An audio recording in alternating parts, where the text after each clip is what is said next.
is the great AI journey. SAP, knock on wood, is very successful. We just reported the Q3 earning.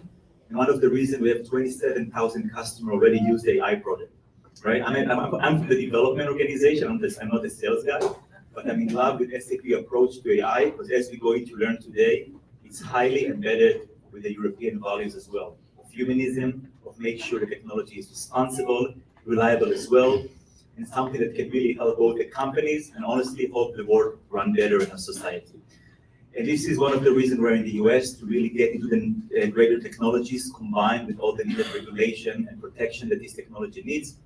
Another reason we are collaborating with many great organizations, startup, venture capitals, academia, and so forth. I'm very proud to be on the board of directors of GABA as well, right? And yeah, we can get some claps for this. Great. I would like to thank the EuroCham and anyone on the slide to make this great event. It was sold out very quickly. Apologize, we only have 150 seats here for safety reasons. So thanks everyone who was fast enough to register.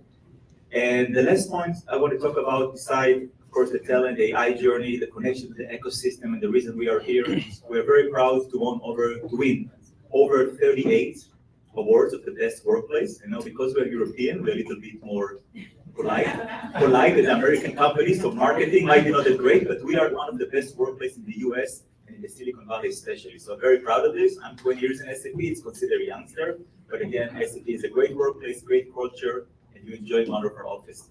So thank you so much for coming. Yeah, that's it for me. And we're going to meet again on the panel. I want to thank all the guests and speakers here. So thank you so much. Now, without further ado, we have the invite only. We move to the keynote. Keynote, yeah. The keynote, of course, yeah. So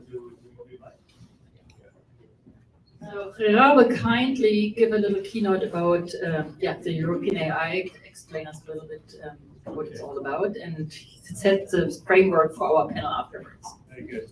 I have a very loud Dutch voice, but maybe better to use the microphone. So good evening.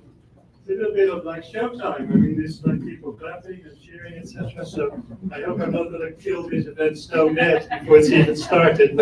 And I know you paid for it, so I feel a little bit like a performer. I can't get you to go home like without having kind of get some value for money. And I need to pay attention because I like to talk. And so I need to pay attention to the clock. I begin in 15 minutes. I don't know how this holds. This is not very stable, is it? Looks like a shower head. No? I think it's okay now, is it? No.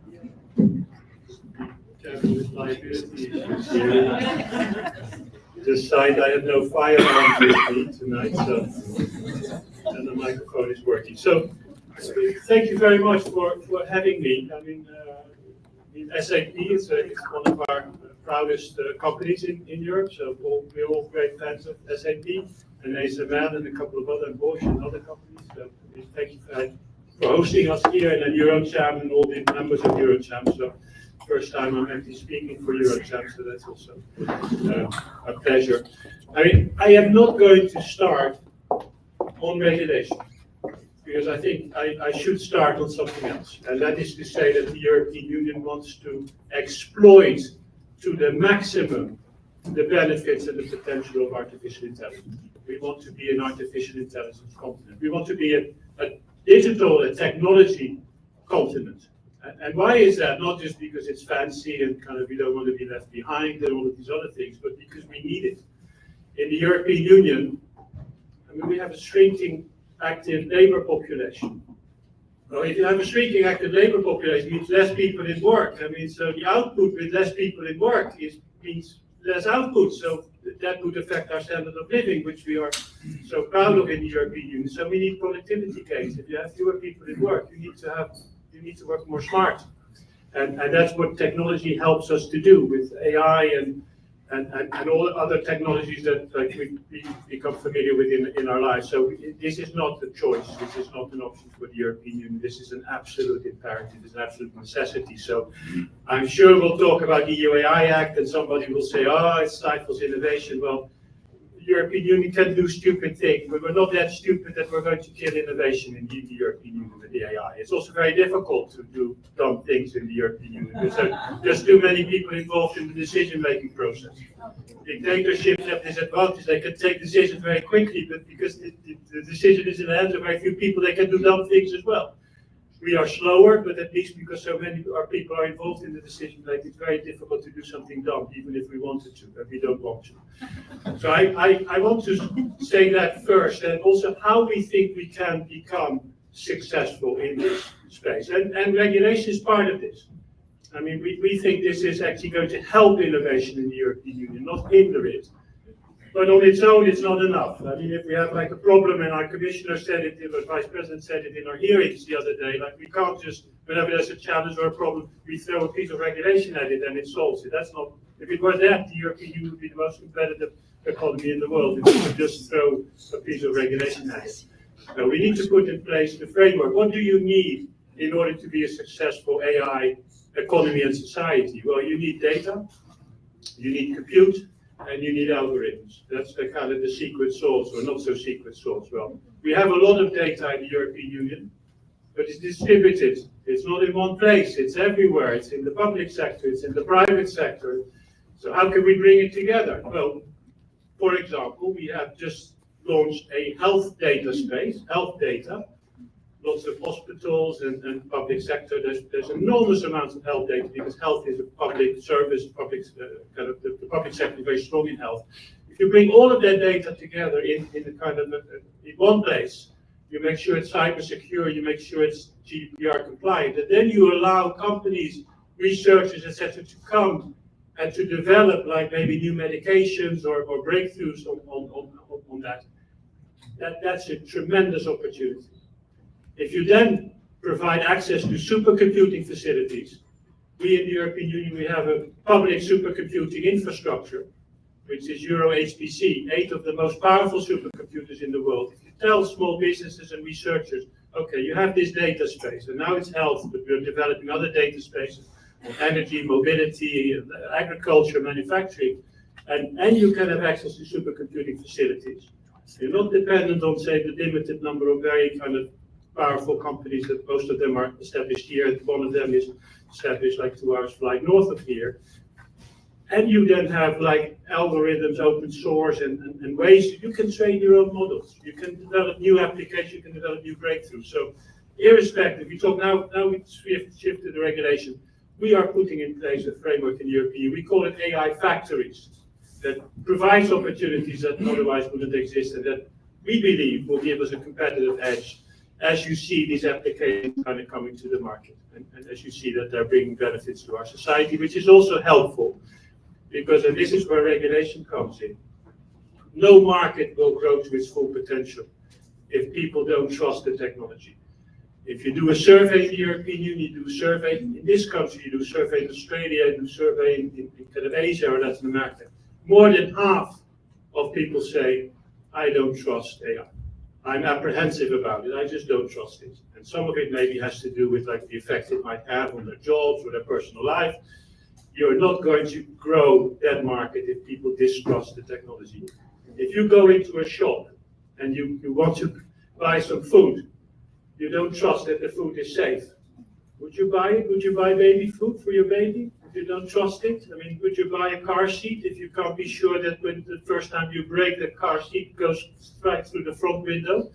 Would you step into an airplane if you weren't sure that it was FAA certified? Would you take medication if it wasn't approved by the FDA? Probably not. This is all, we all take this for granted. That, oh, your regulation, but no. But why do we trust all of these like services and products? Because we can trust that they're safe. There's rules in place. The rules are enforced. The same for AI.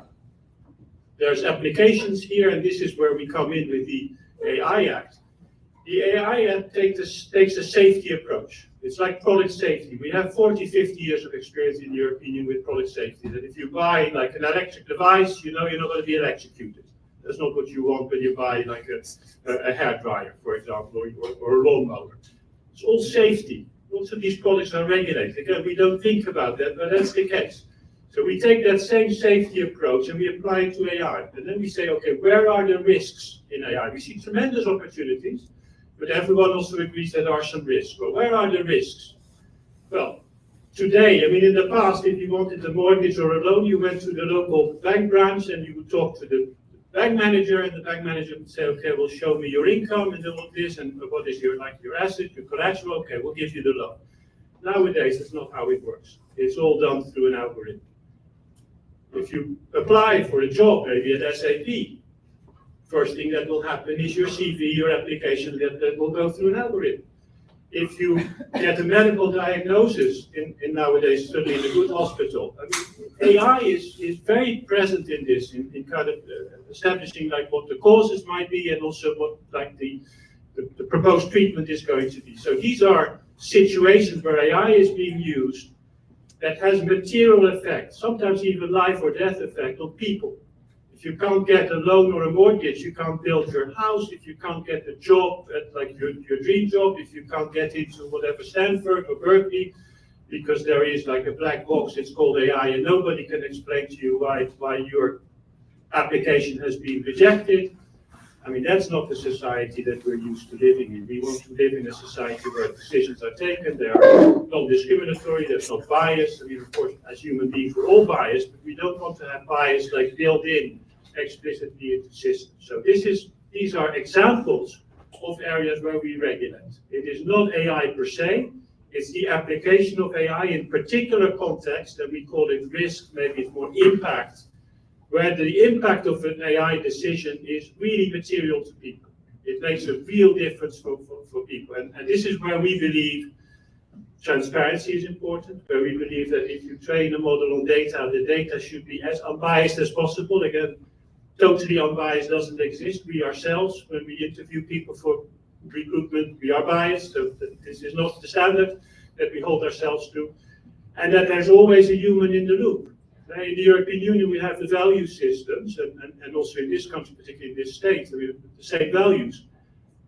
We want these decisions, we want technology to work for people. We don't want it the other way around. Here we are people, and so technology is now going to rule our lives. No, we want to stay in control. And so a person in the loop. If you get a medical diagnosis and then the doctor says, well, this is what AI prescribes or proposes as a treatment, you should be able to ask for a second opinion. If your mortgage application was denied, you should be able to ask, like, well, have another look. On what grounds was it denied? So bank director, if they still exist, have a look at my file. So this is like effectively what is behind the EU AI. Nothing revolutionary, nothing kind of necessarily complicated. When people say you regulate AI, as I just said, no, we regulate particular situations, but we regulate probably 10 or 15% of AI. Because in the large majority of cases, we don't care. I mean, if you use a spell checker or your Spotify recommendation for your playlist, I mean, there's no risk. There's absolutely no risk. And that we don't mean we have, so therefore, a risk-based approach. We say, look, we don't like it at all in the European Union. Some AI applications, like social credit scoring, or surveillance, or like emotional manipulation, where the AI is like pushing people to take decisions which are fundamentally against their own interest. That's not the AI we want. I mean, people say you stifle innovation. Yeah, that's the kind of innovation absolutely we want to stifle. This is not the innovation we want in the European Union. We don't want to become a surveillance society. So there's a limited number of AI applications that we say, no, not in Europe. In that sense, it's also a market access instrument. So don't even think about putting that product on the European market because it's illegal. But in most cases, it's just steering the market to making sure that they put products out that people can trust. And when people trust them, they will use them.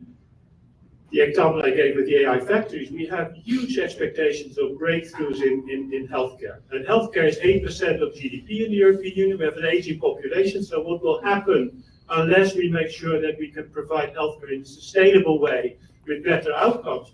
The healthcare burden on our society is going to get bigger and bigger. We need, again, AI in that space, because otherwise the health systems become unsustainable. So we see tremendous opportunities there, but it has to be done in a way that fits into with our value systems and our society.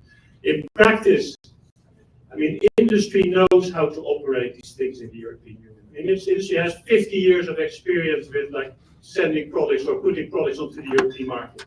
The way we do it is we set out the central requirements in our legislation. Well, it has to be safe. And then we ask the standardization organizations. In Europe, we have 3 of them, European standardization organizations. Now, please set a standard with some more detail in, specify it. And then the companies are going to kind of declare or confirm conformity by reference to those standards.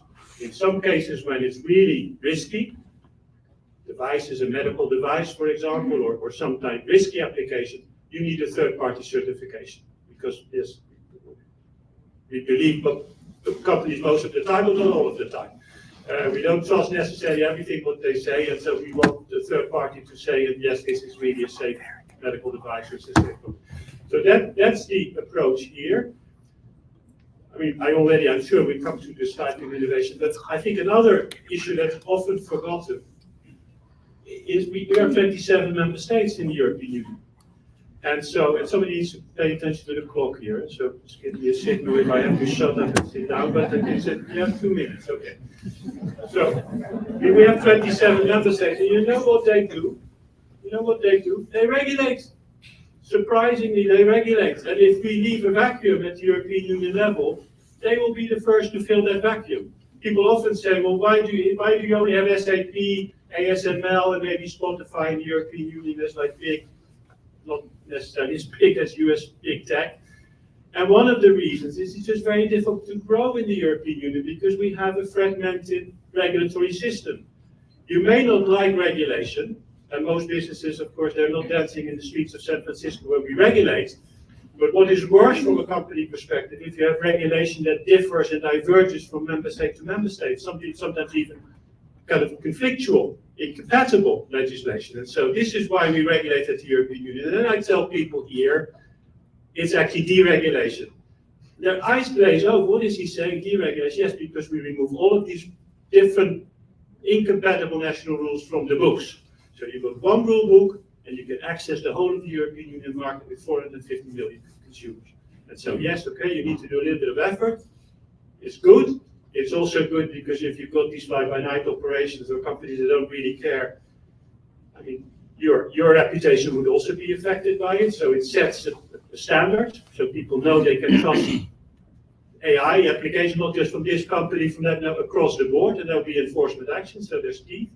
In this country, we have seen an executive order, but it's been very difficult for political reasons for this country to regulate. And what you have seen now this year, 43 state houses have been in office, and not every state necessarily has its parliament, as we would call it, is in office. I mean, some states only meet every other year. Interestingly, like Texas, for example, there's a year that there's no legislation, but then the year after they do meet. So it's interesting. I mean, could you imagine like the European Parliament just meeting 1 year and then the next they're like out of business?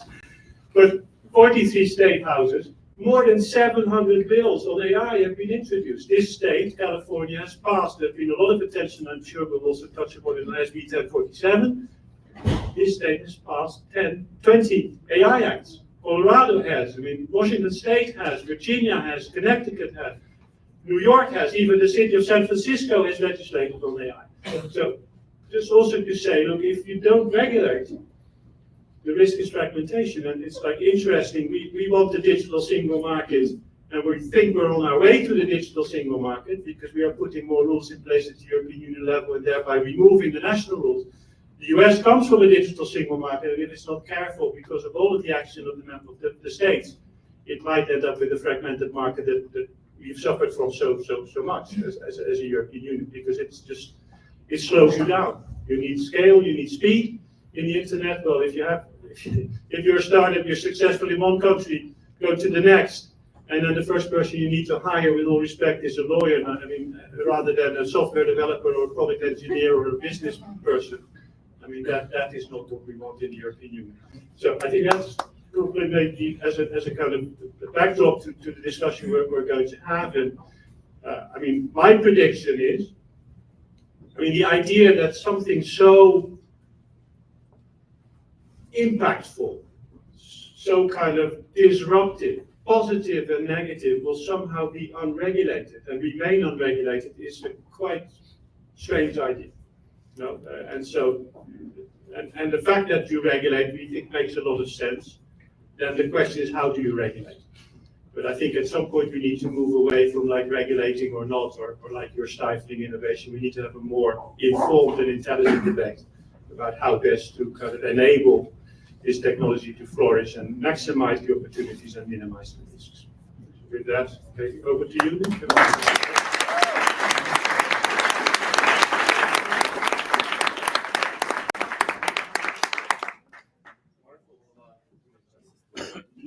So great. Well, it's wonderful to see everybody here, and excited to have a thought-provoking conversation around what's coming next and how we can set ourselves up for success, and maybe even learn from each other as well. So maybe this is a good time for the panelists to come first get mic'd up, and then we can kick off the theme song and we'll have fun. We're also going to keep about probably 15 or 20 minutes for Q&A. So start thinking about ruminating on some ideas and how we can maybe throw a couple curveballs to the panelists and have some fun with this. So great, so let's go ahead and get started.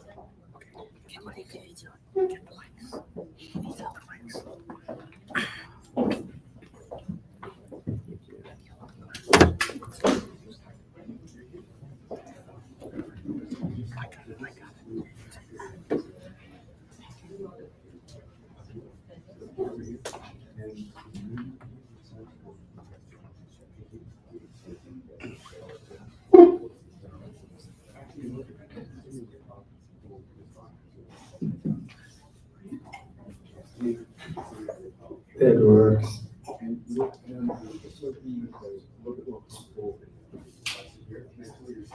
And that way I can address the whole team here. So, great.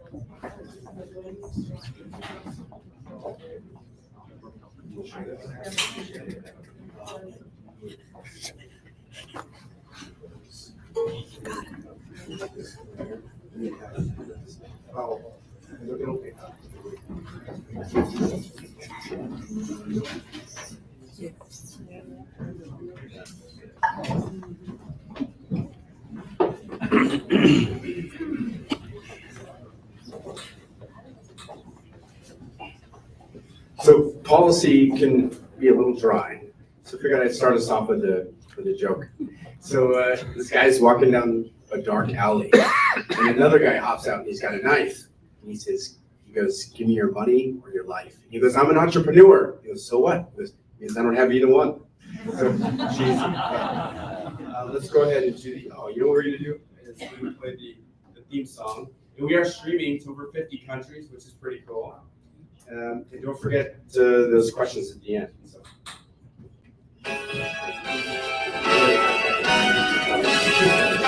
All right, welcome everybody to the 139th episode of Silicon Zombies, where you get the best brains from the Bay to beyond. We get to demystify emerging technology, and as you can tell, we've got some very delicious brains on the stage today. So without any further ado, Yaad, we're gonna start with you. We'll kind of kick off with some brief introductions, and then we'll get to set the table and we'll have some fun here. So yeah, please take us away.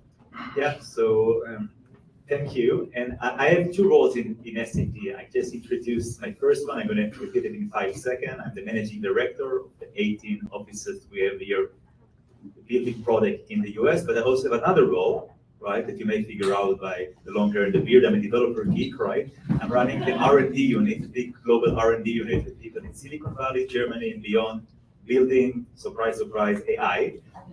In SAP platform for the business technology platform, and also we have couple of hundred developers looking into the future of technologies, advanced AI, quantum, and other cool stuff. Wonderful. Thank you so much. Florence, please. Hey, apologies. So my name is Florence. I'm a law professor in France, currently visiting professor at Stanford University. I'm currently leading at Stanford a program called Governance of Emerging Technologies. So we spent months working on AI regulation, and we've just released a report that provides an overview of the various types of regulations that were adopted all around the world. So of course, we studied the AI Act, but not just the AI Act. We looked into various types of regulation in China, in India, in Japan, in Brazil. And of course, we followed also what is happening and has happened in the US.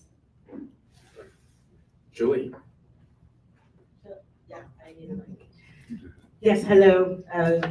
Thank you so much. Really glad to be here. Thanks to EuroCham and of course the FACS California, which is the French American Chamber of Commerce. My name is Julie Owono. I am the executive director of a nonprofit called Internet Sans Frontières, or Internet Without Borders, and we defend freedom of expression and human rights. So we love to talk about innovation, but always being the one in the room saying, okay, actually be careful. There are people's rights at stake. In addition to that, I joined in 2020 the oversight board for Meta. So we help Meta do its content moderation. I mean, we help Meta make good content moderation decisions. And Team effort, of course. yeah, right.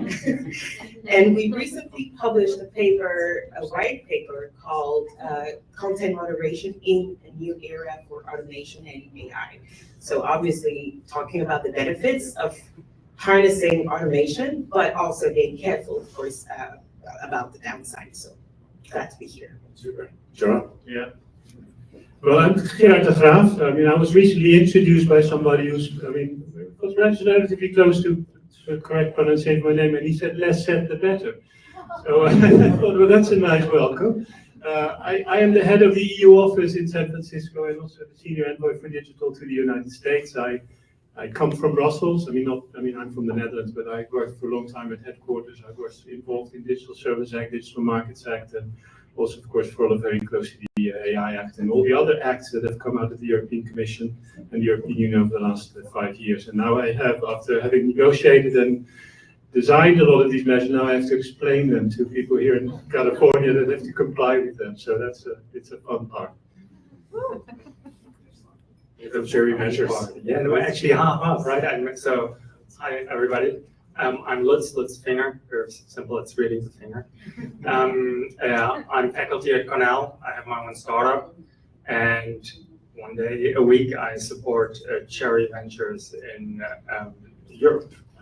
So yeah, that's me. So I recently actually launched an online course where I supercharged me as a professor, meaning I replaced myself, so I didn't need to go to the actual studio. So I became a supercharged. Like you can imagine what that meant for other professors because we don't need them anymore. But for the good of technology, I guess. Does he ever get you in trouble by saying just say AI version of you, maybe? Oh yeah, like you can tell, like the AI version is actually live, so you can talk to my AI version if you want. This is the real Lutz, right? No. Oh. Like I came here for the food, so the real Lutz is Well, we're gonna dig deep. Before we do that, let's set the table and maybe talk a little bit about. In fact, we're gonna start with you, Gerard, because you gave such a lovely first introduction to kind of kick us off. Clearly, there needs to be some kind of rules. It can't just be the wild, wild west, which is kind of, I guess, how things are kind of run in the U.S. to some degree right now. Europe has had cultural moments to kind of give us a different foundation of how we think about these things, collective versus the individual. Who should be making these rules, Lutz? Well, I think it's a very good question, and it's a question that isn't asked often enough. I mean, these technologies can have real implications on people's lives. I mean, there's choices that have to be made, how these technologies should be rolled out and should be deployed and be used. And I mean, it sounds maybe a little bit provocative, but I have said before, like, who elected Elon Musk and Sundar Pichai and Sam Altman to take these decisions on our behalf? I mean, these are decisions that I think collectively as a society we should take. And so this is like regulation or not is like one issue, and I've given like arguments why the European Union has chosen to regulate, and this wasn't done like on a whim. We started actually looking at AI for many, many years, but looking at like the governance arrangements like in 2017, 2018. So it wasn't also something that like we just came up with and overnight put out a legislative proposal. But the fact that these decisions are so impactful on people's lives, and that we, of course, I mean, the industry is doing an incredible job here at pushing the boundaries of innovation and bringing all of like the benefits to us. But I mean, I think it's important that these decisions have like a legitimacy, that like people feel that like the technologies, the way they work, and also because the industry has its own incentives, and we see a race to the market. You need to be first. This is the internet. I mean, you need to be first to the market. I mean, at least in the Olympic Games, if you come in number 2 or number 3, you still get a medal. You get a silver, bronze medal. In the internet, you don't get a medal. You're a loser if you're number 2 or number 3. So there is a tremendous incentive for industry to roll out the latest generation of technologies, because that keeps them ahead of everybody else. And so then you ask yourself, well, what about safety? If you need to roll out, can you do all of the testing to make sure the products are safe? So there is a democratic issue here that in the European Union believe that these decisions should be taken by those who every like 4 years we entrust with the decision-making power to act on our behalf. And the fact that if you regulate, that's what happens. If you don't regulate, the decisions are going to be taken by industry essentially. If done correctly, and we obviously need to make sure that we're doing that with intention. Julie, maybe you could talk a little bit about the Sans Frontières, and how you think about scaffolding the right kinds of questions to make sure these rules are thoughtful and serve everybody. Yes, maybe the first thing that I would like to do is to encourage and congratulate really the European Union for always at the very center of all these issues, prioritizing a multi-stakeholder approach, right? Where it's not only, you rightly asked, who gets to make the rules. And what we appreciate with the EU is that it's not just the parliamentary, the MPs at the European Parliament making decisions, or the Commission creating, setting these rules. It's the product of consultations, right, including with civil society organizations like us. And yes, sometimes we are the ones in the room breaking the general agreement, because yes, there are some minor, which might seem as minor issues that you don't think about. I have a colleague, formerly I did a fellowship at the Bergman Klein Center at Harvard University. I have a colleague who created this term, designing from the margins, right? When you design technology, thinking about the margins first will probably get you ahead, not probably, will certainly get you ahead of the risks, because the marginalized communities are the ones that are bearing the brunt first of what doesn't work with technology.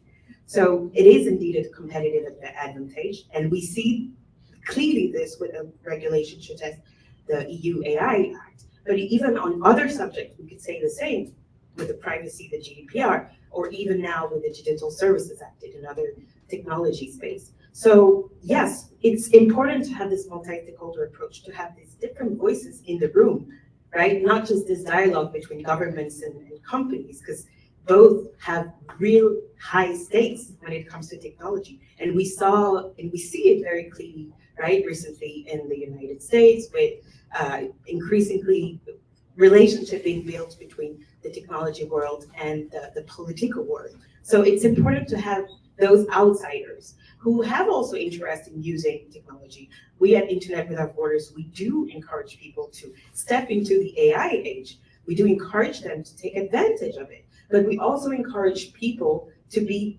creators and to participate in this economy where wealth is being created by the ideas you have and the data that you produce. And actually, I wanted to talk about this because it's an EU-funded project that we have. We are currently funded to collaborate with another organization, another big organization called Internews, which is present in the United States, in Europe, and in Kenya. And in this case, we are very interested in working with civil society organizations in Kenya to think about how can we as civil society organizations deeply care about fighting hate speech online, for instance. Is there a way for us to fight hate speech in an automated manner that respects privacy, that respects free expression, but that also deals with the problems of created by hate speech. So yes, I think it's important to have a diversity of voices in the room, and in that regard, the EU AI Act is really an interesting piece of legislation. How do you define hate speech? Well, that's a great What question. is right speech and wrong speech? No, it's not a question of right or wrong, right? I don't think that's the most interesting part of the conversation. You asked me what is hate speech? That's a great question because there is no clearly agreed upon definition of hate speech, right? Except, of course, I was going to say By regulation. Illegal hate. illegal hate speech. But I think to respond to that question, it's important to look at the diverse amount of platforms or spaces where you can express yourself. And even the most, rogue ones will have certain rules about what the extent to which you can discuss freely, right? So, yeah, all this to say, I don't have a definition, but we can work on that, right? That is actually an interesting one because you just said you don't have a definition. You said the EU has regulated it and it has a definition. We see AI as powerful. We see that it can go wrong, right? It is impacting our lives. And yes, if we don't make it transparent, then question will be asked, who is doing what with this technology that's shaping our lives? To, however, say that regulation is going amazingly well in Europe is, I don't know if I would draw a map of the world and put the sizes of the countries based on their AI impact. I don't know whether Europe would make it over the size of Liechtenberg, right? Liechtenstein, I mean. Liechtenstein. Well, I give it to Belgium, I can do that as well. No, but it's Europe at the moment is not really on the map for AI, but we are regulating it because we say there's dangers, which I very much agree. The question is, therefore, not whether or not to regulate. We should, but we have a middle lane on a normal street. The question is, how do we use full regulation? I mean, that's an easy statement to make. Europe is not on the map of AI. And I mean, we need to test it. We need to contest it. I mean, we have like European companies which are quite successful. I mean, Mistral, I mean, Alpha, etc. But we have lots of, I mean, we bring over companies to Silicon Valley. We brought over companies in healthcare and life sciences. 15, 20 of them. More than half had AI, they were in AI, in applications. I mean, are they AI companies? Well, if you would be here in the US, you would say, yes, I'm an AI company. In Europe, maybe because that's easier, you can get an investment for a venture capital investor. In Europe, they say, no, I'm a health company, or I'm a mobility company, or I'm an energy company. I mean, Europe isn't a backwater on AI, not at all. It's not a backwater on AI. And so to make a statement and to have that statement unchallenged, like Europe is somewhere like Liechtenstein, no, that's complete bullshit.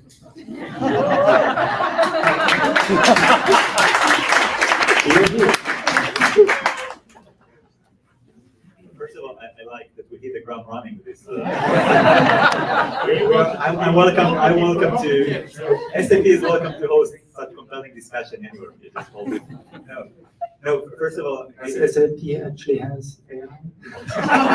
we have a lot of AI, but first of all, maybe I can share in a few seconds our approach to AI, which I think is relevant, and of course, touch the compliance thing as well, regulation, regardless which vendor you are taking. And as I said earlier, I know it's surprising many of you, but me with my accent and ponytail, I'm talking to so many US politicians who want to learn from the European how you do AI right, but also where not to go. So, and I think we have a formula which is very interesting, and we call it the 3R.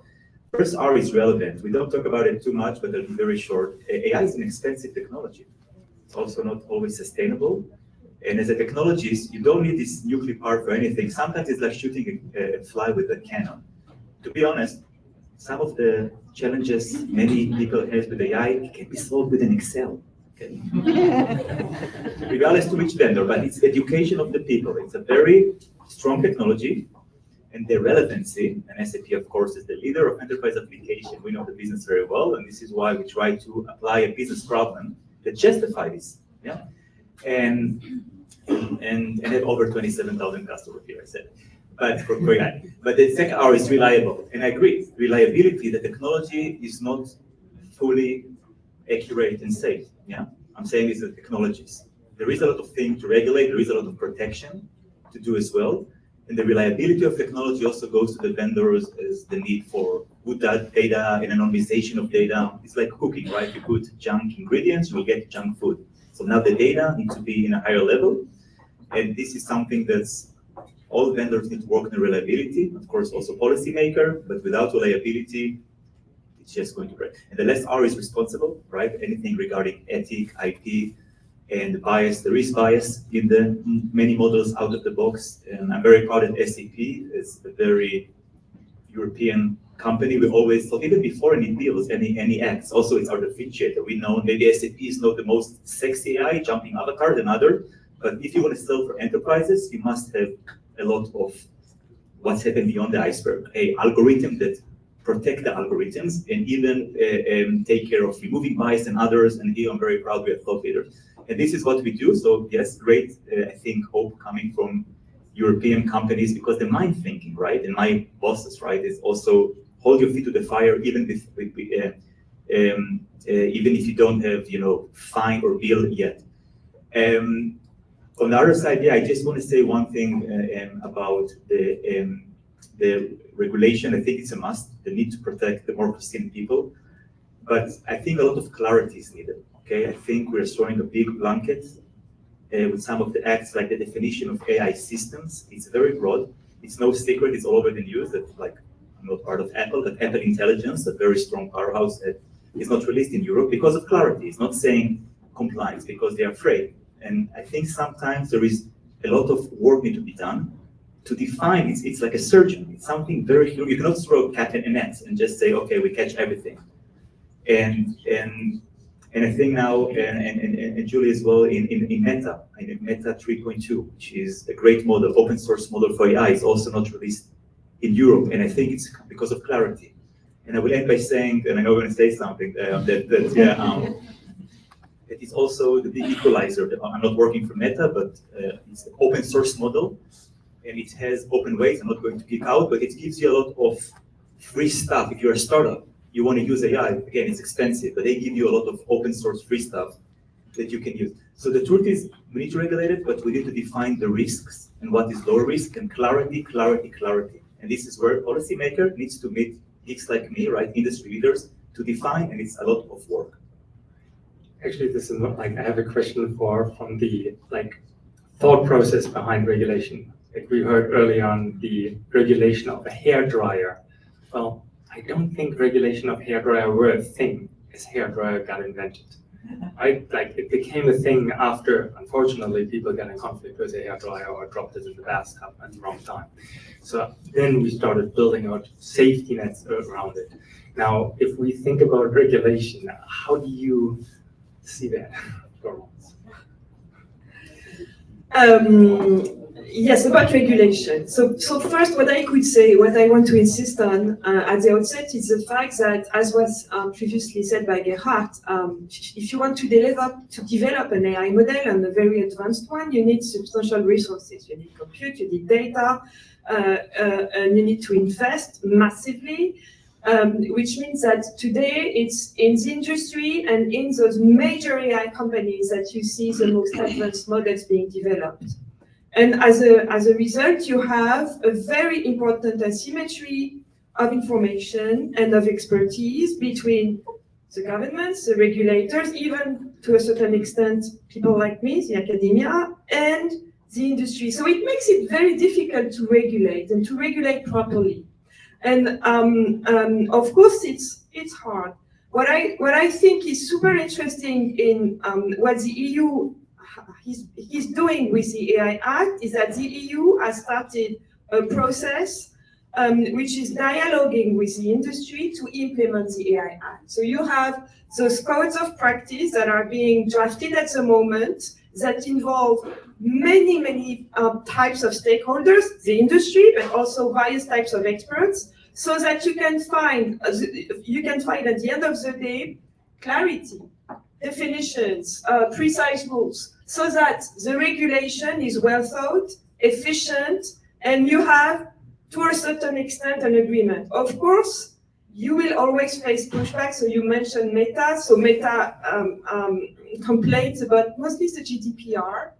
Meta would like to use Instagram posts, Facebook posts to train AI models. It's not probably totally acceptable under the present conditions, or at least we should be all informed of this when we post something. But anyway, you will always face some pushback, but I don't think this should prevent regulators from regulating. As soon as you can have this dialogue that is a guarantee that you will have something that is really well designed. And my second point about regulation is the fact that in practice, when you look at what's currently happening around the world, you can see that the AI Act is actually influential. Even here in California, you have a few statutes that were adopted over the past few months and weeks that are clearly influenced by the AI Act. For example, about transparency about data sets is something that clearly was inspired from the AI Act. You see, there is a pending regulation in Brazil, there is a pending regulation in Canada. And my last point is that even in countries that for now said, we're not interested in regulating, we are afraid of stifling innovation, like the UK. This was the UK's position of the UK government until recently.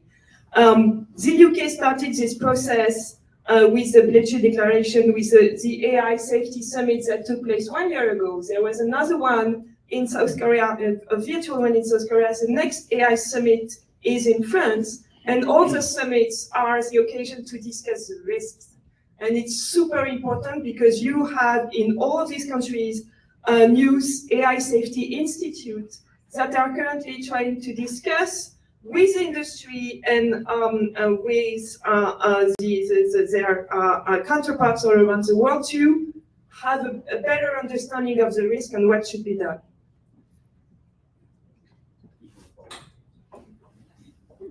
So I totally agree on the transparency part. It's super important to actually have models that we can look into it, how they are trained, in order to understand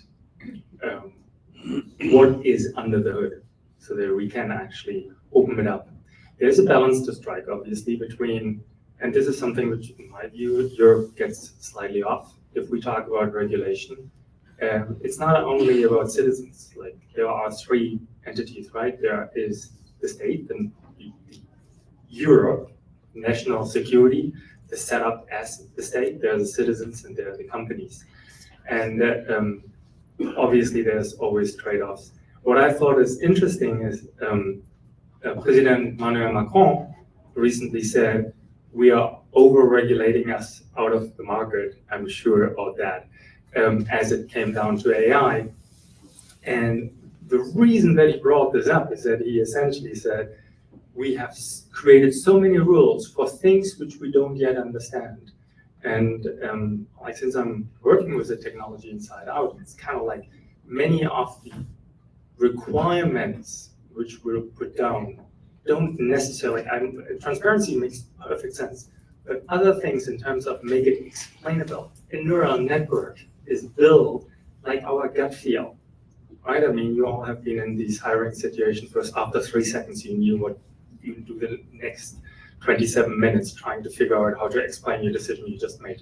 That's a neural network. And now we are saying that it needs to be explainable. It's super hard. It's technically not really feasible for us to explain, but we already wrote it down into law. And that's where I'm kind of thinking, it's not about should we regulate or not. Guys, we should regulate. This is a huge technology and we need to figure out how to work with it. But can we regulate at this level? And I would agree with Emmanuel Macron that they're probably doing it wrong at the moment in the... Well, it's interesting that France voted in favor of the EU AI Act. All member states did. It passed unanimously in the Council. It has a very strong support in the European Parliament, so that I think is a fact. I mean, the EU AI Act, I mean, isn't kind of rigid and set in stone forever, because the way we also regulate, and I'm absolutely in agreement, we need more clarity on how this is going to work. And some of it we will simply find out as the regulation kind of enters into effect or into application. There's a number of elements in the way we regulate, which is different from the way that the US typically regulates. We have more empowerment. I mean, we call this delegated and implementing acts. And so in the legislation, the executive, which is the European Commission, is empowered to take certain measures if it feels that that's necessary. Of course, this is well circumscribed. It's not like unlimited power. But if you take, for example, the models, we have a threshold for models, which is different from the threshold in the executive order of President Biden. There is, I mean, it's very technical, but it's 10 to the 26 flops, which is like bigger. I mean, we have 10 to the 25 flops, and this has to do with the fact that if we would have said 10 to the 26 flops, that there would be nothing within scope, and for a politician to regulate and then say, okay, how it's going to affect the industry, well, there's actually nobody's going to be affected by it, is a little bit difficult. So 1025. Now, some of the industry says, oh, you're going to be overwhelmed. You're going to be inundated. There are going to be maybe 25, 30 models that like meet that standard. Well, if that's the case, the Commission has been empowered to change the threshold. We can go to 1026, even to 1027. We can go down as well. We have this opportunity to provide guidance, which we will definitely do. And then a large part of this, I mean, we call this co-regulation. In the US, it's a very strange, people don't really understand when you talk about co-regulation. They understand self-regulation, they understand regulation, which they call guardrails, because I guess regulation has a negative connotation. Guardrails is a little bit more like of an innocent term, presumably. The co-regulation means, again, as I've explained, standardization. I mean, the European AI Act cannot work without standards. We have given dozens of mandates to the European standardization organizations to flesh this out in a way that makes sense. The standardization is not just done with the industry, there's also stakeholders. You can't just work with the industry because May I speak to that real quickly? You talk about empowering these legislators, but they're not the ones building. Don't you think it should be the entrepreneurs we should be empowering instead? Why? Because they're the ones This that is build the this technology. Yeah, but I mean, we talk with the entrepreneur, we talk with the regulator. This is regulation. Regulation needs to be enforced. Is that not mud on the racetrack that just slows us down? Well, if you ask Max Verstappen, I mean, he's not typically slowed down by mud or rain on the racetrack. He actually gets better at it. So, maybe you need to be a bit more careful when the weather is bad. So that's not a necessarily bad thing to go at a really high speed when it's raining or there's mud. I mean, that's dangerous. You can get hurt. No, this is regulation. All joking aside, the regulation has to be implemented. Regulation that's not implemented is not worth the paper that's written on. Who's implementing the regulation? The governments are. I mean, that's the role of government to implement the regulation. Of course, we will listen to everybody. Like the industry is telling us, 1025 is probably going to be a problem because there are going to be too many models in scope. Okay, let's see. Legislation will kick in the 1st of August of next year if there's so many in scope. I'm sure my colleagues, and this is also, it's not unlimited powers, it will have to be checked with the European Parliament and the Council of Ministers, which is like the Senate and the House in the US. They will scrutinize whether we're using that power. But what I'm trying to say is that we have flexibility built in to the legislation, and that's often the argument. You can't regulate because it's moving too fast. Or again, we are not regulating the technology, we're regulating the use of the technology. We have regulations in place that I was myself involved in. The GDPR is going back to 1995 and then 2016. I was involved in the e-commerce directive, which was until the TSA was the framework in place for regulating kind of the online platform economy. We celebrated the 25th anniversary of that framework. So the idea that somehow these legislations will very quickly be kind of overtaken by events is not, again, underpinned by evidence. I mean, give evidence of that before making like these far-reaching statements. And one of the reasons why we avoid it is to build in that it can actually be changed. You can change standards as well. We can give guidance, we can change the guidance. It looks like Yaad may have something to add. No, first of all, I'm honestly fascinated by this. I just want to try to draw a bridge and maybe a question to you eventually, because I think, and this is an observation, right, that we are talking a lot about the ex ante approach. Try to perceive, and Lutz, your point, what will happen. But actually, Florence, I thought the UK is a great mechanism of ex post as well. When they gave some guidelines to the industry, they and I want to get your observation on this, they diluted a little bit the standard and defining in the billing and gave the front runner, right? Nick, to your point, the one that invent technology and industries guidelines. Now you can say, wait,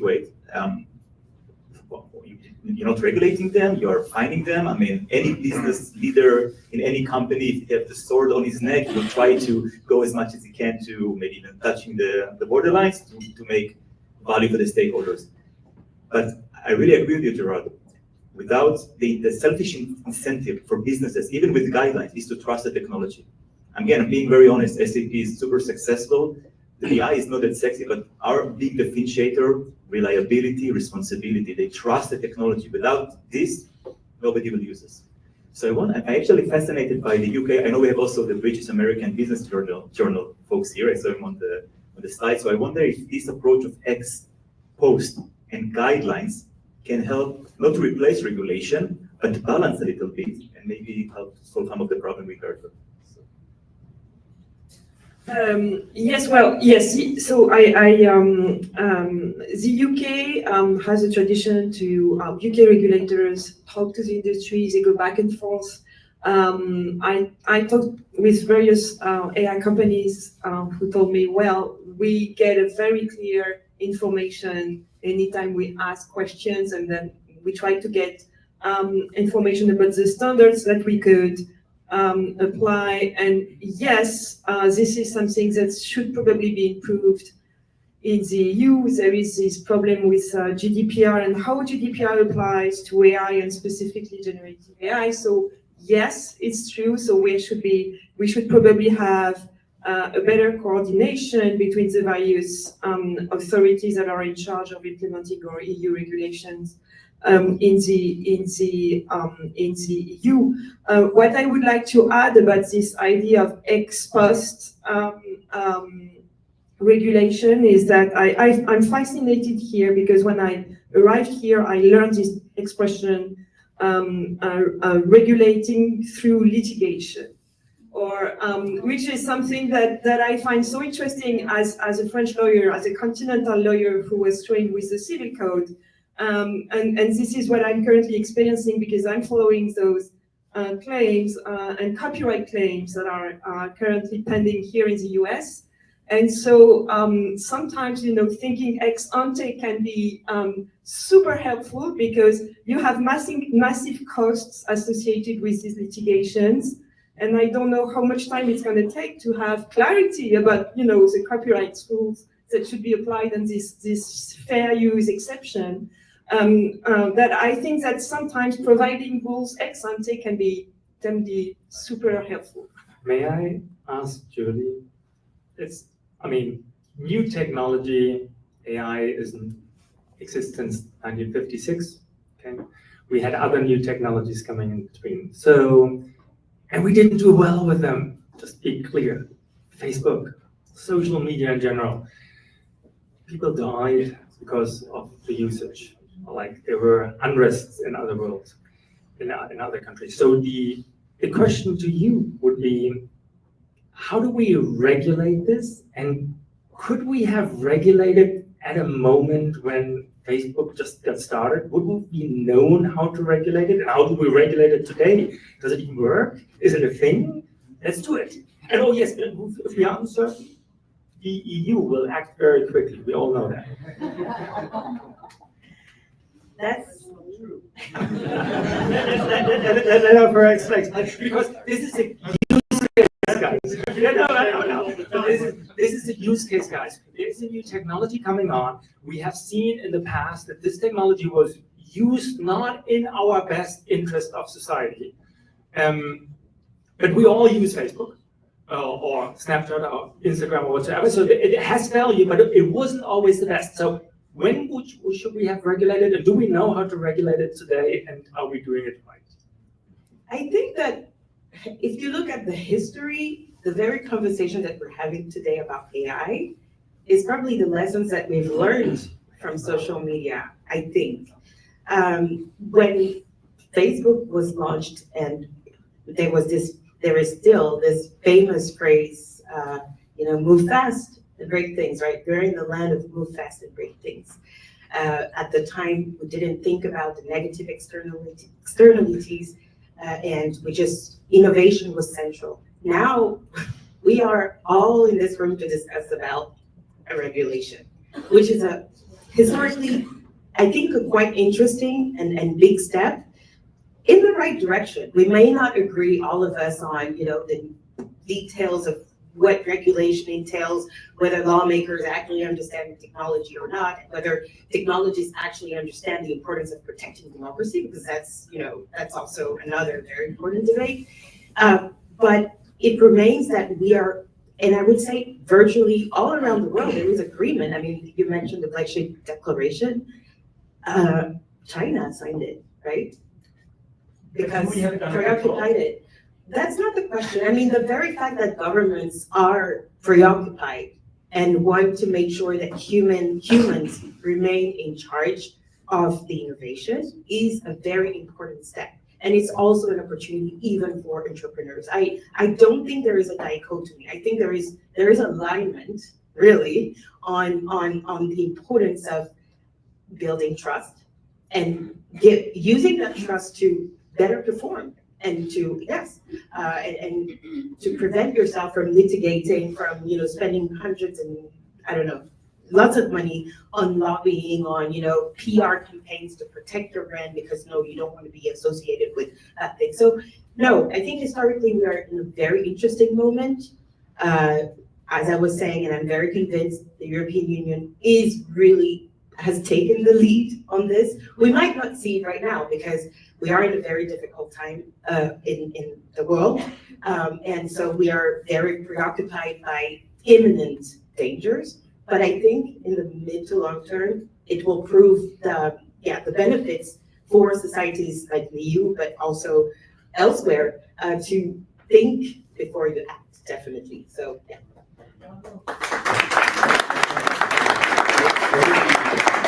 One of the yardsticks that we can measure by is the amount of capital that's going into these things. If we think of like a metaphor of the automobile, like the amount of gas, like the capital that's going to these. My understanding, and we can fact check you here, is that the US has 5x the amount of venture capital in artificial intelligence. So I guess if you can help us understand when you say that the EU is in fact ahead of the curve, can you maybe unpack that for us a little bit? Ahead of the curve in terms of innovation, You said, yeah.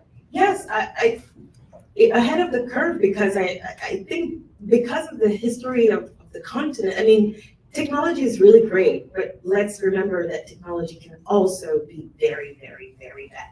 Like, I don't want to have the. I want to sound. I'm sorry. There is an expression, the point. Good win point. I don't want to reach that point, but just giving the example of the nuclear bomb, right? It has so many great. It's a progress, but it's also a huge danger for humanity.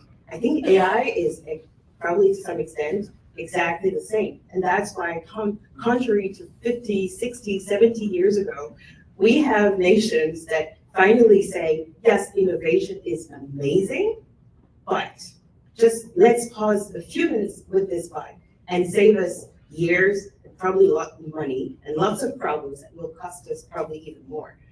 That's why I think. Yeah, I maybe coming back to you, to me. That's a very good Fact checking, yes. I mean, Europe is a deep tech continent. I mean, this idea that somehow Europe is a desert where you can hardly find any technology is a complete fallacy. I mean, and where is Europe strong? Europe is strong in clean tech. Europe is strong in healthcare, in mobility, in energy, in agriculture, in food quality. Maybe these aren't like the big tech companies, but they are there. I mean, in Germany is a very good example with the Mittelstand. There is tremendous innovation going on in Europe. You have a scaling up problem. That's the problem that we have. A company like NVIDIA works together with 13,000 companies around the world. 7,500 of them in Europe. NVIDIA wouldn't be the company that it is today without the intellectual, the research contributions of European companies, many of which are located in the country that you know best. In terms of, and I think it's important to realize, because I never accept you have to be put down for no good reason. If you put it down for good reason, okay, or maybe good friends, but not for no good reason, not without evidence. In terms of like Europe acts quickly, I'm not sure Europe acts quickly. If you take the EU AI Act, we started in 2017, 2018, because we've got these processes with like, we do white papers, we do green papers, we do consultations, we do impact assessments, and everything else, and then we negotiate for 2 years or longer. So is that quickly? No, it's not quickly, but it's timely, because this is to our view. But I mean, the US always says, yeah, we need to regulate, but not now.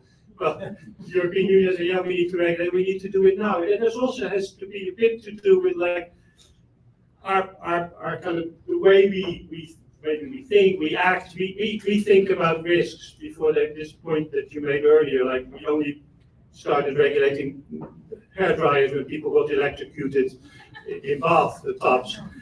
I hope not, but I mean, we are talking here about risks who are already, they're manifesting themselves. I mean, the country I know best is the Netherlands. The government almost fell. There was a scandal around AI used in social security benefits where 70,000 people who were suspected of fraud, social security, their kids were taken away from them. Some of them committed suicide because there was this algorithm that had bias in it. It was kind of singling out. Can we fact check that? There was a human error and not an AI error. No, It was a human error. no. Yeah, maybe human error in programming the AI, but it was definitely, it was an AI-driven algorithm. And so these problems, and you can pick them up, they exist. This is not imaginary problems that somehow AI is going to be.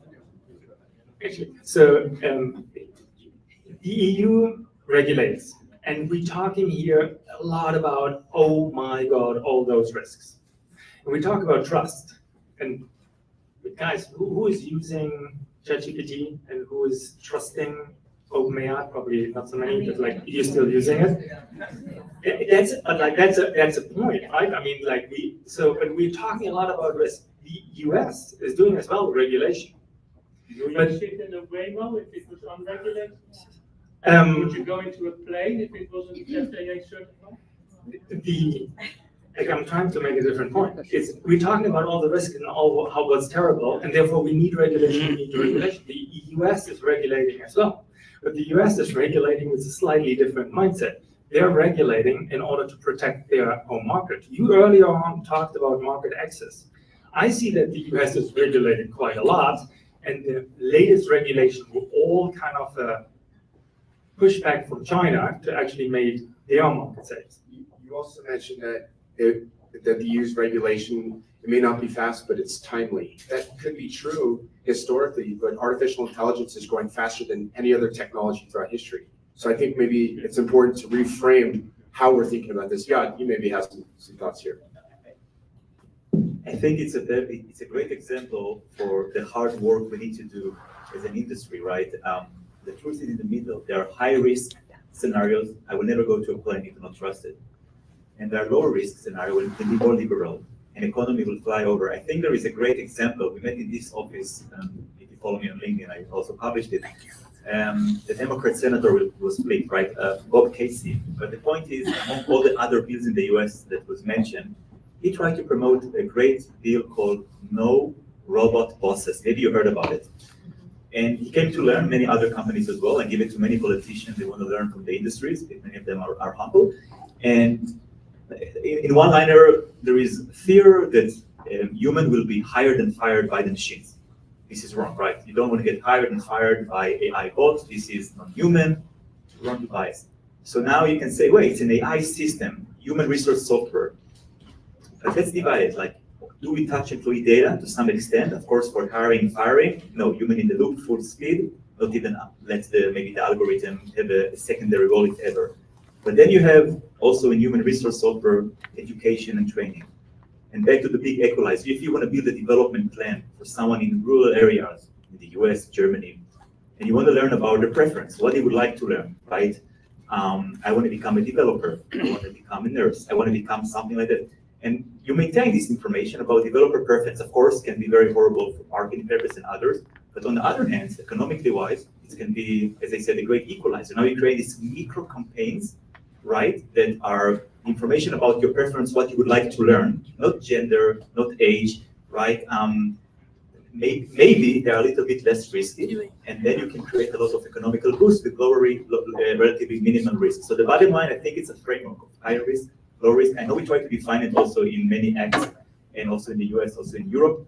I think we can all do a better job there, right? And then I think we can it's all about risk management. We will never stop, it's like AI is like water, right? A river. You have pollution inside, but when you stop the water, no, you put screens, right?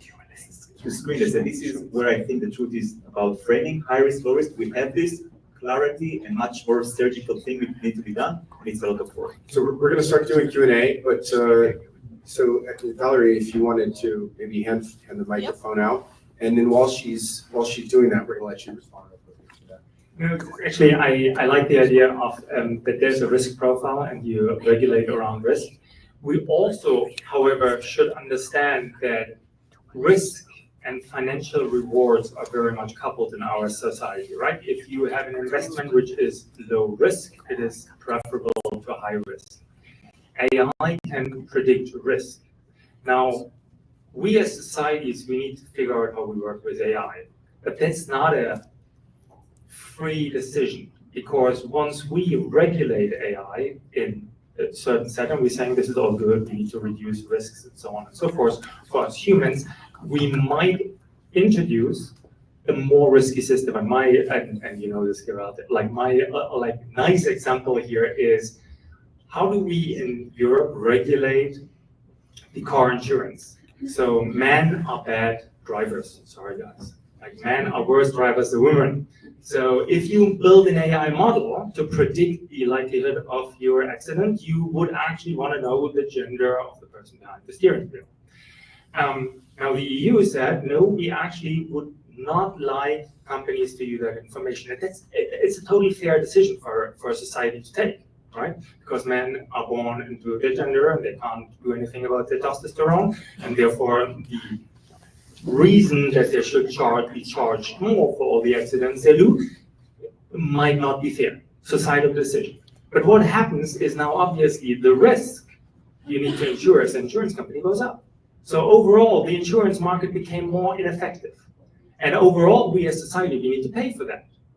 Now, we are an international kind of collaboration. Other countries don't do this. So look at China, how they work with data. Do I want to live in such a country? Definitely not. But there is a clear decision for us to make of how we as society work with data. And we need a regulatory setup of how, not only for us, but how we deal with other countries. It's a little bit like labor laws used to be, right? And as we started to see price dumping through labor laws. Can I really say something? The insurance here, I mean, this is not gender-based. I mean, if you pay your insurance premium, depends on like how safe you've been as a driver in the past. And I know women, my wife is one of them, that I wouldn't not insure, frankly. And I know men that are driving really, really safely. It's not done like you do it on the basis of the history. This is how the insurance industry works. It is a risk-based approach. You can't just say women pay this and men pay that. That would be unacceptable. But you can say, look, you have a good driving history for the last 10 years, and you have a bad driving history. Maybe you're a woman. You pay more premium because you've got a bad driving history. That's the way. This was a real European decision. This is like the first 3 years of your life where you don't have a driving history. They use gender, and the EU says don't use gender. They use age. Let's start with Question. Yes, hello. My name is Christina Vandeleben. I am an EU licensed attorney. I have an office here in the Silicon Valley called Side Law Firm, and we've been accompanying clients here in the Valley and worldwide on EU regulation and making it easy for them for about 16 years. And I would like to highly, and with all respect, disagree with what I've heard. My clients come to me from the AI corporation and industry saying they don't care about EU regulation. they come back to me the next day and say, oh, wait, I didn't understand. This was not about regulating the technology. This was about regulating the use. And I want to sell my technology to people who use it. And now I understand why I need to address this. Because all of the AI companies here in the Valley don't do AI for the sake of AI. They sell. It's transactional. And the use is what the EU regulation is after, not the technology. And to that extent as well, as a point that Gerard has made as well, the EU regulation is one of the most extraordinary one that has a twofold side, protecting against the risks, but also encouraging the growth of the industry. It has two frameworks of component. And same thing, the clients come to me and say, okay, I don't care about EU regulation, but I want to benefit from the effects of the sandbox, from the data state high quality that the common factories are setting up. How do I do that? So there is a lot more interest than I've heard in this discussion that is expressed from the industry, not because of the technology, again, because of the use. And then I'd like to make a point also to Florence's point. When some clients also come and say, I don't feel heard in this regulation. This is all the politicians, the MPs. When is the industry heard? I mean, I'd like to remind that the codes of practice have called up for stakeholders specific and multi-sectoral industry inputs for the codes of practice. The call has been open for over a year. It closed in April. If you were there before and you answered that call, fine. If you didn't answer that call, tough, right? And then last point, I'm sorry, to Julie's point. I think we need to go back in history. And I agree with Julie in saying we drew the lessons of what we've done on the regulation of the Society of Information. Let's remember that the AI Act started before that in 2020, but mostly from March 2021 from the Conference on the Future of Europe, where there were a call for citizens to make AI a tool for access to information. That was a marker before Thierry Breton did the first act.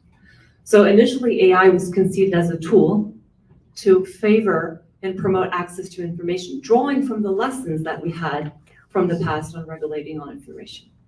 Thank you. I will answer to this. I love the idea of regulating use cases. I actually think this is the right approach. We should regulate use cases. We should not regulate what data sets to use or how, like in the weeds, we should regulate use cases. So let's look at Europe. Let's say we want to make an algorithm or a company that helps you predict fall risk of elder people or avoidable hospitalization. I actually built those tools. You're in bad luck if you're trying to do this in Europe because it's very, very hard to actually get to the data because of all the regulations around privacy. Those are good regulations. Don't get me wrong, right? I don't want my data to be used. But the fact is, if you want to build an AI tool to do what we probably all agree, help elder people to live a better life or not get to a hospital so early on, then we fail. Why? Because there is a lot of regulation hindering us. Now, I was almost hoping I could let you finish. My first comment, before I started talking about EU AI, it was about data spaces. We have lots of data in the European Union, but they are distributed. They're everywhere and they're from nowhere. And health is the first place. We have a lot of public health data in hospitals, in health systems, in insurance companies. That is now being made available. It's GDPR compliant, it's cyber secure, and you can have access to that data. Try to do that in the US. I spoke with a health company in the US. They have to pay $7-8 million in order to get access to that type of data. So here, unfortunately, you need to regulate. You can't just expect people to voluntarily say, I have all of this data, here it is, use it. They won't trust that their data will be safe and everything else. So you need to build the infrastructure, you need to regulate. Sometimes you need to regulate in order to innovate. This idea that somehow regulation is bad and let the industry do whatever it likes. No, just that the world is much more complicated. But hold on, like this. Gerard. He said, we shouldn't talk about black and white. Come on, I never said regulation is bad. I actually think regulation is good. Saying, like, in I your- say your- the your- way we regulate should be differentiated. And I gave a couple of examples where I think we should regulate. Transparency we should do. We should use case regulation. But we should be careful to not regulate the actual tools because we don't actually understand them Do correctly. you like the idea of regulating data spaces? Do you like that idea, so that there's health data all in one place that can be accessed and value can be extracted from that? Do you like that? Do you think that will happen spontaneously? For the next question. Excuse me. I believe you've read the 459 pages of the Act, and it is not about regulating the tool. It is nothing about the tool. It is the use. The uses that have risks on human rights, the application of AI. Nobody nowhere says that AI is not allowed to exist anywhere in the world because it's so bad. It's what we do of it. Again, the transparency is there to regulate or to give some transparency to the use. None of those pages are dedicated to the technology as is. It's not We banned. talk about explainable AI and the whole world sits there in the research part and kind of thinks, what are they talking about? Because we don't really know how to do this. Well, It's like, you're regulating the actual, not the use, you're regulating the actual tool. Sorry, I got a real question here. I understand, of course, you talk about GDPR and we all know the Brussels effect and now it's coming over the US and everywhere. So it was very successful. Now we're looking at the AI Act, which I think is more an ethical perspective. And I think it's much more difficult to have an international approach to ethics, to have the same ethics around the globe. It's not given what you said, like Chinese might have a different approach to AI surveillance or all these things. So if they are using a different approach, that for us means we have a segmented world even more because it's not aligned in the approach. Doesn't that in the end mean we have to have segmented AI products and we have to shut up the markets of things that have been developed elsewhere because they do not comply with what we understand is right? What does that lead to?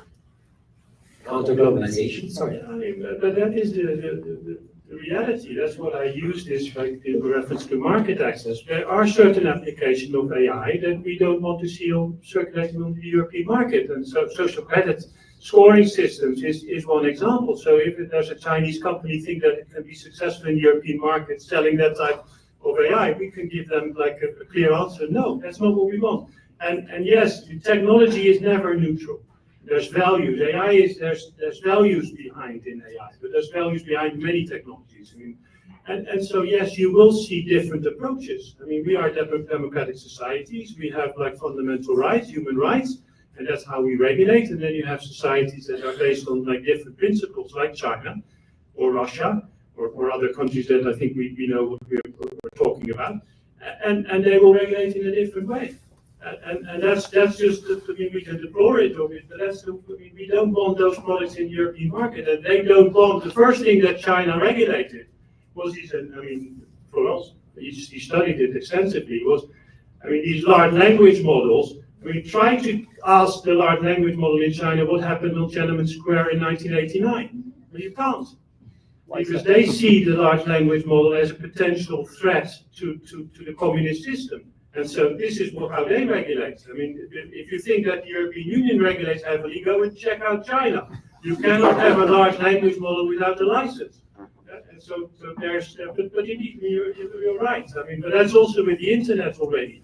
I mean, Meta is not available in China. I mean, Google is not available in China. So that's a reality we're already living with. Not advocate the Chinese model. Don't get me wrong. Okay. The next question, please. Yes, thank you very much. I really enjoying this conversation that we're having here since it's very passionate, which I like to hear whenever AI is being discussed. So touching on to what the gentleman just now is speaking about and how the global nature of AI and in particular policy and regulation is. I'm from Uganda, And a lot of the discussion here has been about how AI is as it relates to the global north and the regulation around that. When we consider that 15 years, a quarter of the planet will be African, 1/3 of the labor force will be African. What is the EU stance as it relates to regulation and policy in that part of the world? Is it something where they feel that they're going to take a position of leadership in it? Do you think that you'll be able to resolve some of the things that we've so passionately discussed today so that the Africans don't have to adopt imperfect or substandard forms of regulation? Or is it a situation where it's going to be, we'll just sort of leave it to the hair dry kind of thing in the proverbial African bathtub? So just let me know. I mean, it is absolutely critical that this technology benefits the whole world. And we talk about regulation. I wouldn't start with regulation. I would start with infrastructure. I mean, you cannot be, there's only 36 countries in the world that have the capacity to develop large language model and really sophisticated AI. If you look at Africa, Africa has one supercomputer. It's in Senegal. It is a second in hand. I mean, it's a used model. It's like a second-hand car. Supercomputer from France that France donated to Senegal. I mean, you cannot develop like a thriving AI, I mean, and data centers and data and all of these things that are the ingredients of AI. If that's not available, and it's not just a problem of Africa, it's a problem in Latin America, it's a problem in many Southeast Asian or Asian nations. You are going to see a divide. You're going to see a massive divide, and the divide is going to widen. And so regulation is definitely, I mean, also Africa, I think you have 54 countries in Africa. I mean, I think if all 54 countries develop their own AI regulation, it's going to end up as a mess, effectively. So you will need some kind of coordination. But that's not where, I think here, and we have tools, and I mean, we have like Digital Gateway, etc. We are the number one developing aid organization in the world. This is where we need to bring, and also the connectivity and everything else to Africa. We need to help them with the skills. We have to help them with the administrative capacity in a way that allows Africa to develop to its own full potential, extract the value from AI in its own kind of context, in its own economy and society. And there we are not succeeding yet. I mean, I heard some of the statistics yesterday on kind of even like electricity, that large kind of 50% or so of Africans don't have access to electricity. And so the basic necessities are still considerable and huge. But if we are going to make this a technology that can benefit the world, and of course, I mean, we've seen in some instances in Africa, I mean, Kenya, Uganda, for example, with leapfrogging, I mean, when like with the mobile, I mean, medical services, education services, kind of provided over mobile communication. I mean, Africa has huge potential. I mean, the young population, I think 50% of the population in Africa is like under 25. Give Africa, make sure Africa has access to the technologies, and you will see magnificent things coming out of Africa. And that's, I think that's an obligation we all have as a world. 8 of the 10 fastest growing economies in the world are in Africa. How do we drive accessibility and make it fair, please? Yes, that's a really great both, and your question is absolutely great. I think I'm one of those provocatively who want to position the continent not just as a consumer of product that's coming from outside, but also as a huge contributor. One of the commodities of AI is data, right? On the African continent, yes, there are connectivity problems, but yet you have huge billion amounts of data that are disseminated all around the world that are feeding the language models that we're using, including the multi-language models that we're thriving to develop more. And to respond to your question, and your question also, the gentleman was referring to the ethical approach of the AI Act. I think it goes way beyond ethical approach. It goes on the very question of human rights, which have nothing to do with ethics. China has signed declarations for human rights. Of course, it hasn't signed the fundamental Charter for Fundamental Liberties and Rights in Europe, of course, but nevertheless, we all have an understanding, virtually the whole humanity, including the United States, and I've learned that through the work I do at the Oversight Board, has a common understanding of a fundamental right and how it should be protected. Yes, I think so. And to get back to your question about the approach taken by the EU and other regulation, I think that's where it's the strength is going to be. If you look, even for companies, if you look at a company like Meta, I'm not here to, I don't work for Meta, I should say. We're an external body to Meta. So I have absolutely no interest in them developing big language models. I don't care about that. But what I like really much about the approach they've chosen and others is that they focus on their role in respecting and mitigating harms against human rights, right? If we as a company harm human rights in any way, how do we repair this? How do we mitigate this? And this is also a central approach, I think, in the regulation that we're talking about. And for me, this is probably one way forward, right? It's not going to stifle innovation. On the very contrary, it's going to encourage and support innovation because it allows all the stakeholders who are contributing to the AI economy. It's not just entrepreneurs, it's not just technologists, that's not true. When I spend hours on Instagram, okay, commenting, my information is being used. And Florence was reminding us of this. So all this to say, long story short, I talked a lot, sorry.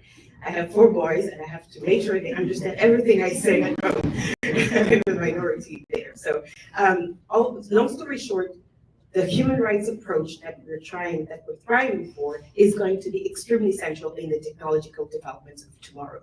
If we choose the ethical approach, we're going to have big problems. But if we choose the human rights approach, in which we all thrive to make sure that the right to life is protected, the right to free expression is protected, the right to privacy, and you name them, I think we're going to be in a better space, but that's easier said than done.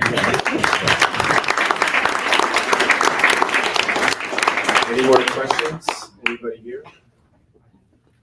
Oh, yes, this gentleman, go ahead. I have the microphone.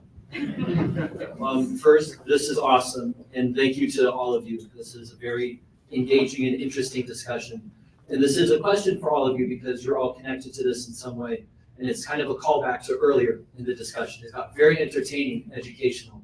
But there is a part about the involvement of private companies and being able to sell and all of that. In all of your opinions, I guess according to this regulatory act,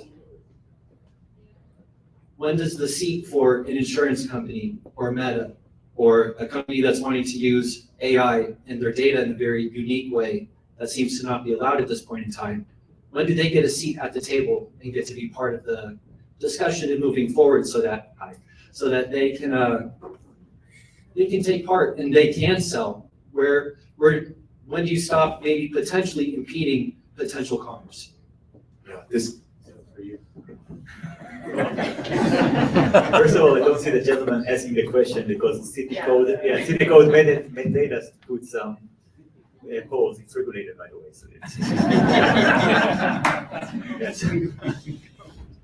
First of all, I can talk, of course, on behalf of SAP, but we were highly involved also to the lady lawyer points there when there was a call for feedback, right? It's about being active and not waiting to drive an impact. And I wasn't trying to be funny. You find many geeks like me talking to the government and others because we also have a brand of involvement. And I think it's a call for action for everyone to wake up and help Gerard and the teams to regulate. It's good for the industry, right? And this is where definitely, I mean, if I understand the question correctly, there is always a spot to impact and involve on the regulation, but it's even go before that. And I think it's all start from how involved and how big of championship you have for this kind of topic in the C-level by the CEO and so forth. Because I can talk about SAP coming already with opinion, even way before the EU AI Act came, even before the GDPR came in 2018, right? We became with opinion and we were involved, and this helped us to help and shape the agenda. Did we get everything we want? No, but it's okay. But you can come and be proactive. And I think the only message I can give here and is that the leaders, and we have many leaders in the room, need always to have opinion also about, I mean, the future of the business. Because the next regulation is right across the corner, right? We talked a little bit about quantum, and there was the blockchain and others. People need to think about it and encourage the critical thinking, but also how we can help and impact the industry. So, and I think this also benefits a lot of companies, because eventually you create this trust and you create this kind of engagement that help you to sell more, to your point, and impact. Yeah, and that's kind of the short answer from my side. And yeah, I'll stop here because I have many points to say about what was discussed earlier, but you know, I kept the babysitter today, so we need to finish it sometime. I hope I addressed the question. I don't know if anyone else wants to double down on that. Over there. Yeah, I have over a there. question for you all. Thank you so much for being here today. I want to think back on the opening keynote, and it was mentioned that one of our greatest issues is the need for trust in order for people to use AI and in order for it to really yield the success that everyone in the industry is talking about. My question is whether or not the passing of this EU AI Act actually increased trust in AI in Europe for the general public. I know it's hard to generalize the various people in countries of Europe, but after the passing of this policy, have you seen a tangible increase in people trusting the AI products on the market and showing an interest to start using these products? If you go first, I can contradict you. Be strategic. I obviously can't talk about your question, but I will add to it. If you go to a European website, you have all those banners about accepting like the use of data. You need to click 1, 2, 3, 4 times. Maybe you need to. Has that really improved the data usage for your behavior? I'm sure about it. Hugo. That's the famous cookie kind of law, etc. I mean, it's too old. It's too old a chestnut to kind of to start kind of unpacking. I mean, if you ask people, do you trust AI? More people in the US do not trust AI than in the European Union. That's an interesting fact. You can check that. The second is, if you ask people, do you think AI should be regulated? A large majority in this country says yes, AI should be regulated because they don't trust it. Well, regulation in itself is not enough, but we think it's necessary. Again, the question is, would you step into a plane if you didn't know, if it wasn't regulated, if there was no certification? Right? People that it's almost we take this for granted, but like we have internalized that things are safe, but they're not safe because like everybody wants them to be safe. They're safe because there are rules in place, and these rules are enforced. What is absolutely necessary is, as well, and we talk a lot about AI, but we haven't seen much of the benefits of AI yet. It is still very abstract, very fuzzy in a way, and this is where like hopefully the AI factory will help. If people see that there are applications that actually give, like in healthcare, a greater degree of accuracy for like breast cancer and treatments and everything else, I mean, people will want to use AI because they see it's giving them a better quality of life. Maybe it's saving their lives in some ways. I mean, people coming from Europe, we don't have the self-driving cars in Europe yet, so we have the Waymo. And one of the things we do is when we get these visitors, we stuff them into a Waymo. And so we have the high representative, so the Secretary Blinken of the European Union, who came here a few months ago and said, no, you get the Waymo right. I'm not going to sit into a self-driving car. I drive myself. I don't trust that self-driving car. I don't know how we persuaded him, but he found himself into a Waymo car. And then 20 minutes later, he came out and he said, I'm still alive, it works. And now he goes around in Europe and saying, oh, these self-driving cars really kind of look in San Francisco, all of these like steep uphill roads and dense traffic, and it worked. So people will need to see that it works and it brings benefits to them. And then you will see the kind of the tide turning. Then people see the 50% will become 30%, 20%, until it's a negligible part of the population. So we need rules, we need some trust. Look at rules as a competitive advantage. As an industry, don't always look at rules as something that's going to hinder you, it's going to put burdens on you. How can you use it into your advantage? Because what you're selling, SAP and many other companies, is trust. And secondly, kind of show the applications, make sure that people see the benefits of AI in their daily lives. And I think that combination will really get us onto AI in the world in the EU. I want to do one clarification, guys. AI is not a thing since OpenAI came on the scene. AI exists since 1956. And to saying we have not seen the benefits of AI is a gross misrepresentation. Like, we do AI in healthcare, we do it in media. Facebook is basically a lot of AI. We do AI in image processing. If you enter the US, you get scanned by AI. I mean, AI is by now everywhere, not only in the car. Just saying like, okay, ChatGPT, that we can chat to an AI, and that's new. But like for the rest, it's actually valuable.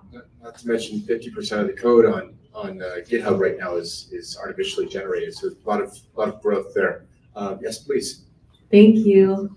My name is Gerard. I'm from Costa Rica. I studied almost 13 countries in Latin America, and all of our countries follow like a copy paste of the European Union law, and it's like a copy paste like that. We don't have kind of agreement in between countries to create the ethical values or principles. It's like copy paste.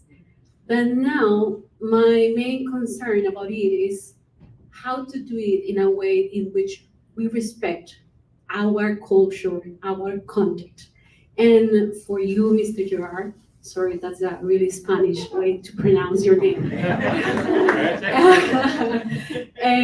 What not to copy, what not to do, and if you can specify about the process and the content of the law, what not to copy and paste in our countries. Thinking about the Latin American context, we don't have this kind of infrastructure, we don't have the kind of many professional who knows about it, and we don't have human infrastructure for that kind of knowledge. Right now, we are building something, but right now we don't have that. Thank you. We're going to keep a 2-minute answer, and then we're going to take 30 seconds for each speaker for a quick plug in a website or something. If you're a Spanish speaker, my name is, I mean, you pronounce it, I mean, absolutely accurately, so, because you have the same slur that we have in the Dutch language. So on this point, I mean, I don't think culture is necessary. We're not regulating culture here. I don't think the cultural dimension is so important, but it is the capacity that is really important. I mean, these laws they're not easy laws. I mean, more than 300 pages. I mean, you need to have administrative capacity. Don't underestimate also the challenges for the regulators to implement. We're building up the AI office at the moment, and we did it the same with the DSA and the DMA. So I think what countries need to, I mean, they should not bite off more than they can chew. The European Union is probably one of the few jurisdictions, if not the only jurisdiction in the world, that can actually implement and enforce an AI Act, or the Digital Services Act, or the Digital Markets Act. For many other countries, this is still a bit too far. And there maybe you should start, maybe you do a bit of like starting with transparency, and then you move a bit up to like more substantive obligations. But to take the EU AI Act when clearly you don't have the administrative capacity to implement it is probably not a good idea. So we always, the zombie community wants to be valuable to the guests who've been so generous with your time. So let's take 30, 40 seconds each to maybe plug a website or how folks can get in touch with you. Yaad, please start. First of all, just 2 words. Thank you for this discussion. I learned a lot and it was very engaging. And I checked all the people here. I don't think I saw anyone checking their phone, which is also a good thing. Yeah, I mean, I think one thing I can say, ICP released the AI ethics white papers recently. I know there are many AI ethics white paper out there. It was released last month. Really, I'm not selling this because I work for ICP, a big thought leadership. It takes everything we heard here, the EU AI Act, the AI Pact, the readiness for this, different perspective, and I think this is the best optimization of what we heard today. In my opinion, industry voice that we want to sell, but a lot of the European value and regulation with what I said earlier, where is the high risks, where is the low risk, and such as this. So this is my Google for AI ethic policies, and we can continue from there. So I started by mentioning this report that we just released a few weeks ago. So you can find this on the Stanford Cyber Policy Center website. It's quite long, but I hope it's comprehensive, and it provides an overview of the AI Act, among others. Thank you. Thank you, Nick, for an amazing moderation. Please check out oversightboard.com for our latest report about content moderation and AI, where we encourage Meta to be transparent and to put the human back in the loop anyway. And also check out Internet Without Borders, where we defend free expression, privacy, and we also help civil society use AI, take advantage of AI in a manner that does not harm human rights.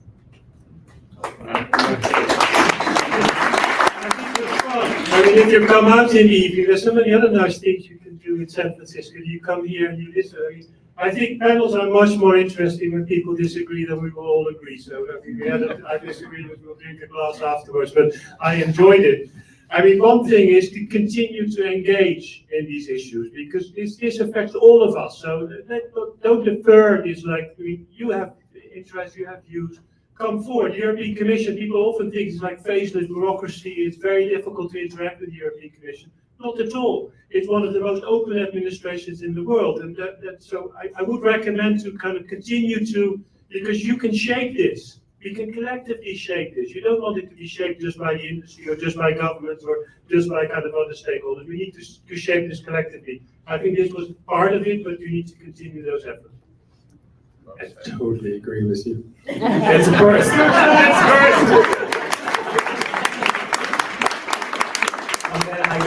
So I told you guys that I'm a startup founder, so I recently founded my own company. It's called R2 Decide. We believe that all those chatbots, they are way too spammy, they talk too much, they don't help you really. We integrate essentially a better search into e-commerce sites. So if you search for something very, very specific, something like cushioned running shoes, normally those e-commerce sites that don't give you those real context-aware search, we changed this, we built something. We didn't apply for EU regulation for this because we were 7 people in the garage and we were working hard, we can't do that. But it's working, it's amazing. If you know e-commerce companies, the people out there, and who would like to test it out, give me 1% of your traffic, I will make you rich and sexy. If you are somebody who wants to support us, join us in terms of an angel, you know how to find him, and then you find me. Or last name is Finger. There are not so many Lutz fingers on LinkedIn, so all the rest. Well, let's do a round of applause. I also want to give a shout out to our sponsor, Codex, for augmented staff. So they're based in Mexico. They've done amazing work. That's NECODEX if you're looking to grow your team. And make sure to check out siliconzombie.com for more of your best brains. And until next time, take care of yourselves and take care of each other. Cheers all. Thank you.